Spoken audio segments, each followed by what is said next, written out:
Here's my 30-second story with Guinness. As soon as my sister and I get home for the holidays, we don't even unpack. We head straight to our pub. The bartender already knows our order, Guinness and fries. We laugh all night, catch up with old friends, and walk home with faces sore from smiling. It's one of my favorite nights of the year. That was my 30-second story with Guinness. Guinness Draft Stout. Please enjoy responsibly. Imported by Diageo Beer Company, USA, New York, New York. REI Co-op presents a perfect outdoor moment with the perfect gift. Picture this. You're ripping with your favorite person. Bluebird skies, blower powder, and frankly, you're skiing like legends. So sick. Another lap? Thanks to REI's curation, from lid to sticks, you nailed the gift. No way. How'd you know? Does it get more perfect than that? Give without guessing. Shop in store or visit rei.com. Dr. Raj. Dr. Raj. Dr. Raj Dasgupta. The most interesting pulmonologist in the world. Welcome to the Dr. Raj Podcast, a show all about empowering knowledge, addressing difficult topics, raising awareness, and being positive. Dr. Raj is a quadruple board-certified physician, associate professor of clinical medicine, and the associate program director of internal medicine residency. He was a co-host on the TNT series Chasing the Cure with Ann Curry, as well as a regular on the TV show The Doctors. And now, here's our show. People always ask me about two words, lifespan and health span. And when we talk about lifespan, what is the definition? Well, it means how long are you going to live? What is health span is how many of those days are you going to be healthy? And when we talk about health span, I'm always like to comment on things that everyone has access to. It's not going to be getting the latest medication that only certain people can afford, but really focusing on pillars of health. And for those who don't know what the pillars of health are, they're things like sleep and exercise, having the appropriate weight. And the big thing is diet. And we talk about foods, and I do interviews, somehow they always like to talk about coffee, wine, beer, and just alcohol seems to be a big topic, So I think this is a great moment because I really enjoyed your take talking to you off screen, off camera, off recording about how we view this, because you are 100% correct that at this moment, there was recently some statements that were put out by the Surgeon General, the WHO, which is the World Health Organization, about wine. And I think it's great to hear someone that, hey, you're not a doctor, but you're in a different aspect. And I think that I love to get your take about all the things that has been getting some negative press recently about wine. So I'm going to throw it to you, but I'm going to throw my 2 cents in there when I get a chance. So what is your take about some of these statements, Jesse? I think there's a really unique, there's a pendulum going back and forth. And maybe there's during COVID and when people were a bit more secluded, maybe there was an excess amount of people drinking and being on their own. And I think we're starting to see that go the other direction. And, with anything, whether it's food, wine, most things in life, there is a balance there. Yes. And certainly not drinking alcohol or wine for certain people is definitely the right move.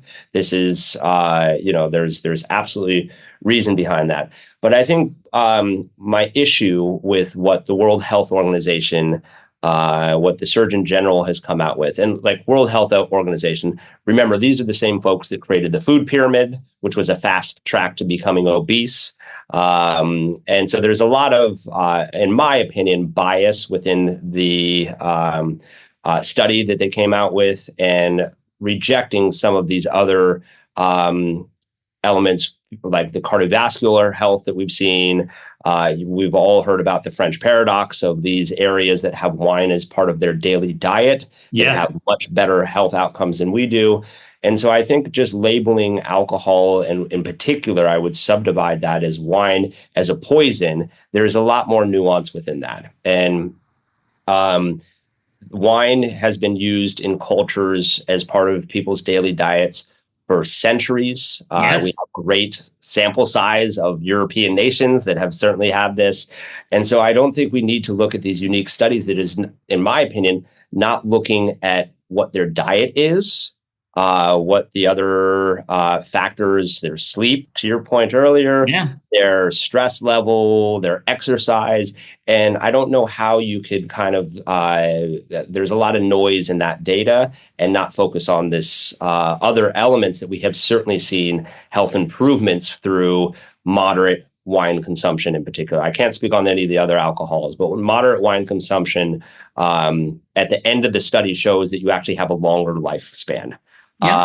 And, wine to me, as we were talking about earlier in this, is not just most people don't just buy wine to go get the buzz from it. There's an amazing element that has always been there, tying it in with food, and often it makes food better and the food makes the wine better, and it makes you put down your cell phone and have conversations and re-engage. And there is something really healthy with that. I think as people, and as we're seeing significant mental health issues out there, and people are feeling more and more secluded, this is a great way of getting people back to the dinner table, not looking at screens, and having conversations again, which I think is some of the healthiest stuff you can do. And where I'm really frustrated with is Surgeon General, World Health Organization has really pinpointed and kind of had this neo-prohibition mindset behind it. And I'm not sure exactly where it's coming from, and has, in my opinion, neglected a much bigger issue in the United States, which is some of the processed foods, which will lead to obesity, much larger cardiovascular issues that we really need to deal with. And if we would have dealt with those well before COVID, we would have seen mortality rates go down significantly. We know a lot of the people who were severely affected by COVID had cardiovascular obesity issues. And there is something right around 300 ingredients that are outlawed in the EU and other nations that are, for some reason, not even talked about much and still allowed in our processed foods here in the United States. And to me, that's a much larger issue. And, we're going to expand a little bit more on that, but I wanted to give a statement that, when I do interviews about wine in particular, it's always so hard because you can't say a statement that covers everyone. And I hate to say there's common sense, but there is common sense. That's what I agree with you, is that being a sleep doctor, if someone says, hey, I'm having trouble with very severe insomnia, I'm not going to encourage you to say that's going to be a great glass of wine for you. If someone has pancreatic cancer or heart disease, that's not going to be my first, you need to have a couple glasses before going to bed. But I love what you said, which is there is that sense of happiness, communicating, getting off your laptop. And part of the biggest pillar of health is not having depression, is having joy and happiness. And I definitely think that when you put it in those regards, to bring people together, to communicate, and not to view that most people don't just drink wine because they're part of a sorority or fraternity, I think that's amazing. So I definitely wanted to say this because coming from a medical standpoint, that is something that is underappreciated, is mental health. And that's a big part of, what I truly believe in. So yes, but I'm not going to let you escape because I do feel you're right. You know what I mean? When we talk, I wanted to dive in. Why are we picking on wine so much? It does seem to make the news and articles more than all these other processed foods that we have. You know what I mean? So do you have a conspiracy theory or a guess why we're always picking on wine and not focusing on things that were actually banned in other countries but are still available here? This is speculation, undoubtedly, but my guess is why the food industry is not more focused on is because it's a much larger business and they have more lobbyists that can influence government decisions. That is my guess of what this happens, because there's a reason that all these processed ingredients and banned ingredients in other areas are allowed here. It probably makes the shelf life of these ingredients last longer, so there's more profits, so they don't have to have as much turnover. Maybe it's color, flavor for cheaper ingredients. So that's purely speculation. Why wine and alcohol have been so focused on, I still don't have a clear understanding of that. And again, if you're having a glass of Fireball a day. It's vastly different than having a glass of wine a day.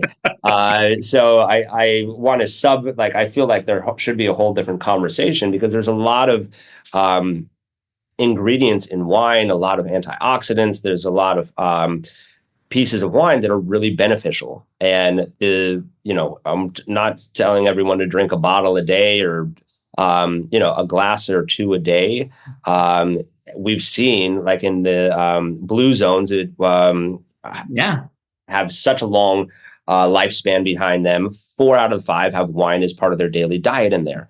And so there's like these studies that are coming out, I think, are just so biased in the sense that they're really trying to find a conclusion before really looking at all the data. And we have great sample sizes of Europe. Go to Italy, go to France, go to these areas that are eating much less processed food, drinking much more wine per capita, and having much better health outcomes than we are. So we have a great study right there of a whole culture. And I don't understand where this attack is coming from. I don't know, and this day and age too, like there's a lot of different vices for people.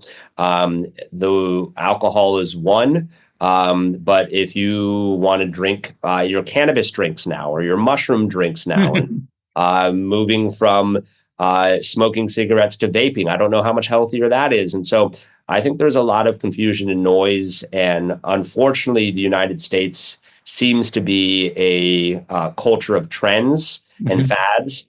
And I think this is just a trend and a fad, because wine has been around for thousands of years. I don't think it's going anywhere, but for whatever reason, it got lumped in with this bad label through these very specific organizations that are essentially just blanket statements calling it a poison. Yeah.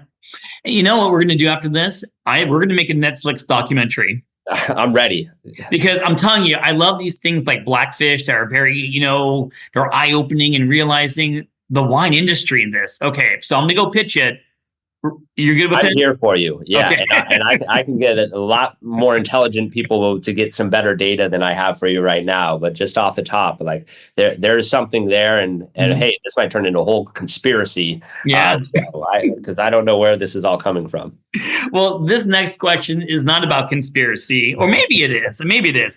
So going back to health span. So what is going to be one of the comorbidities that I see across our country, across the world, is diabetes. And of course, type 2 diabetes. Type 1 is the autoimmune type. Type 2 related to weight. Many people have relatives or are type 2s. Of course, that means your sugars are too high. And one of the articles I read recently was talking about the amount of sugar in wine. Now, I am not a super great wine connoisseur, but I didn't even realize, I never really tasted or thought of wine as a sugary drink. So my question to you, is this factual? Is this a myth? I mean, is there a lot of sugar in wine?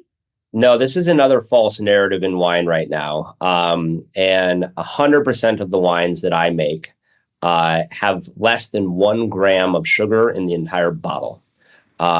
If you think about it, wine has been made for thousands of years, and why there is no sugar in wine is all that sugar is consumed by yeast and turned into alcohol. And so that's where it's going to. There are certain styles of wines, ports, dessert wines and stuff that intentionally leave sugar back. So let's not talk about those, because that's not what most people are enjoying. But if you look at most Chardonnays, Pinot Noirs, Cabernets, Sauvignon Blancs, most of them have less than 1 or 2 grams of sugar in the entire bottle. The outliers will be the much larger mass-produced wines. But even those, like what we think of as sweeter wines, are usually about like 7 to 10 grams of sugar in the bottle. So It's still in the entire bottle. So, you look at that compared to a can of Coke, which probably has 50 grams of sugar in a can.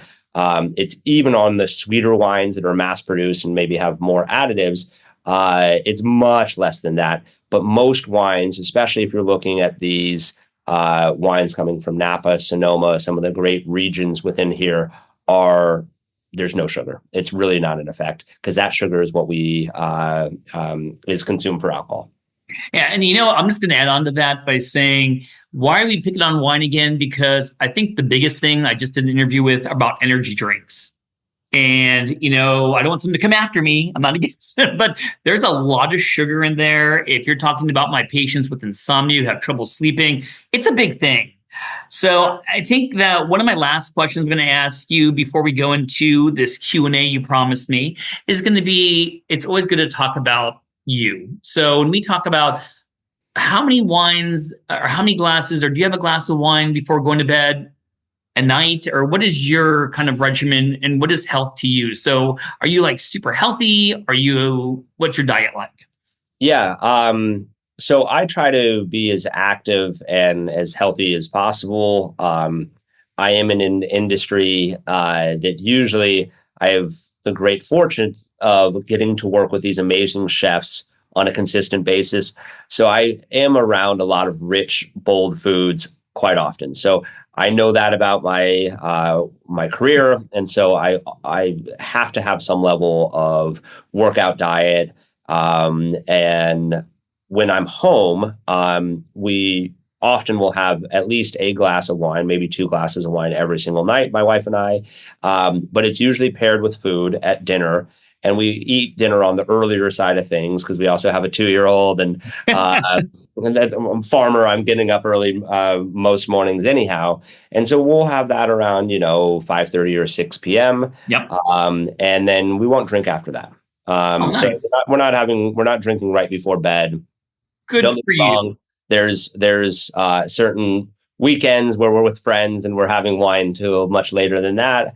But that's much more rarity than the normal day to day. But I would say almost every single day we're having a glass or 2 and still getting great sleep, getting out and working out hard. And it's a part of, our overall look at when we sit down for a meal as a family. That's usually a part of the meal. I love it. Thank you for listening to another episode of the Dr. Raj Podcast. If you enjoy the show, then please make sure to follow us on your favorite podcast app and leave a rating while you're there. This show is for educational and entertainment purposes only and is not intended as medical advice. This has been a production of MedPrep2Go, and you can learn more at medprep2go.com.